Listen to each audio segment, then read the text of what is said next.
బులెటిన్లో మనం breaking news చూస్తూ ఉన్నాం.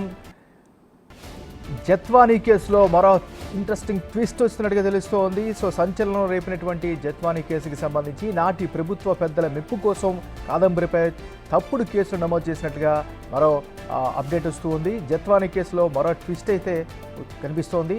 బులెటిన్లో మనం బ్రేకింగ్ న్యూస్ చూస్తున్నాం.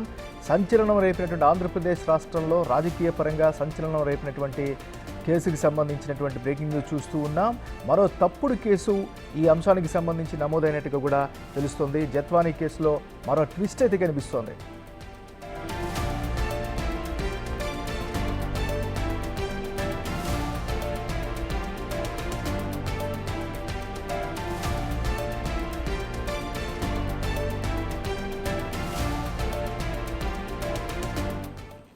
బులెటిన్లో మనం బ్రేకింగ్ న్యూస్ చూస్తున్నాం. జత్వానీ కేసులో మరో ట్విస్ట్. నాటి ప్రభుత్వ పెద్దల మెప్పు కోసం కాదంబరిపై పోలీసులు మరో తప్పుడు కేసు నమోదు చేసినట్లు బయటపడింది.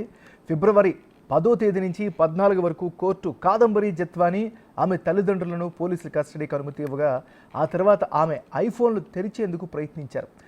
ఐఫోన్లను తెరిపించేందుకు పిఎస్ఆర్ ఆదేశాల మేరకు కాంతి రాణా, విశాల్ గుని తీవ్రంగా ప్రయత్నించారు. ఇక ఇదే అంశానికి సంబంధించి మరింత తాజా సమాచారాన్ని మా రిపోర్టర్ శివ అందిస్తారు. శివ, చెప్పండి. నాగరాజు, మొత్తం మీద చూసుకుంటే ముంబై నటి జత్వానీ కేసులో రోజుకు ఒక మలుపు తిరుగుతుంది. పోలీసు అధికారులు వ్యవహరించిన తీరు నిజంగా వీళ్ళు పోలీసులేనా అనే అనుమానం కూడా కనిపిస్తున్న పరిస్థితి కనిపిస్తోంది.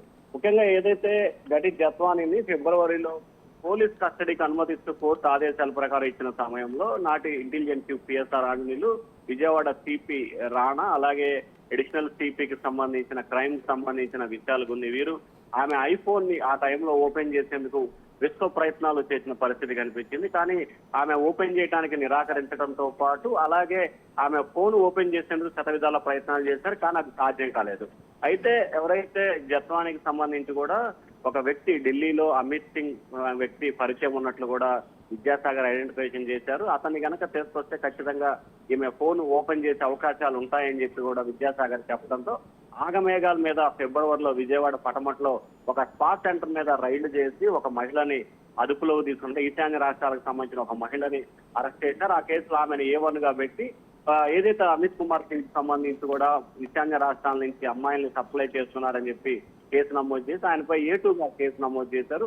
విజయవాడ సిపి కార్యాలయం నుంచే ఢిల్లీకి ఫ్లైట్ టికెట్లు పెట్టి మరి, అంటే పోలీసు డబ్బులతోటే ఫ్లైట్ టికెట్లు పెట్టి మరి నలుగురితో కూడుకున్న బృందాన్ని ఢిల్లీ పంపడం జరిగింది. వీరు దాదాపుగా వారం 10 రోజుల పాటు అక్కడ మొత్తం గాలించినా గానీ ఎటువంటి ఆచూకీ ఎటువంటి క్లూ సాధించలేకపోవడంతో తిరిగి వెనక్కి వచ్చిన పరిస్థితి కనిపించింది. ఈ నేపథ్యంలో వీరు ఎతకటం, అక్కడ గాలింపు చర్యలు చేపట్టినా కానీ ఏమాత్రం ఆచూకీ లభించకపోవడం, ఈ లోపల ఏదైతే నటి జత్వానికి కోర్టు ఇచ్చిన కస్టడీ టైం ముగియటంతో పోలీసులు చేతులెత్తేసిన పరిస్థితి కనిపించింది. తాజాగా విద్యాసాగర్ సంబంధించి విచారణ చేపట్టిన సమయంలో అనేక రకాల ఆసక్తికరమైన అంశాలు వెలుగులోకి వచ్చిన నేపథ్యంలో దాంట్లో కూడా ఈ అంశం వెలుగులోకి వచ్చినట్లు కూడా పోలీసు అధికారులు ధృవీకరించారు. దీనిపై కూడా పోలీసులు ఇంకా ఏం జరిగింది, ఎవరెవరిపై కేసులు నమోదు చేశారు, ఇంకా ఏమన్నా కేసులు నమోదయ్యాయా అనే కోణంలో పోలీసు అధికారులు అయితే విచారణ చేపడుతున్నట్టు తెలుస్తా ఉంది. Nagaraju, thank you Shiva.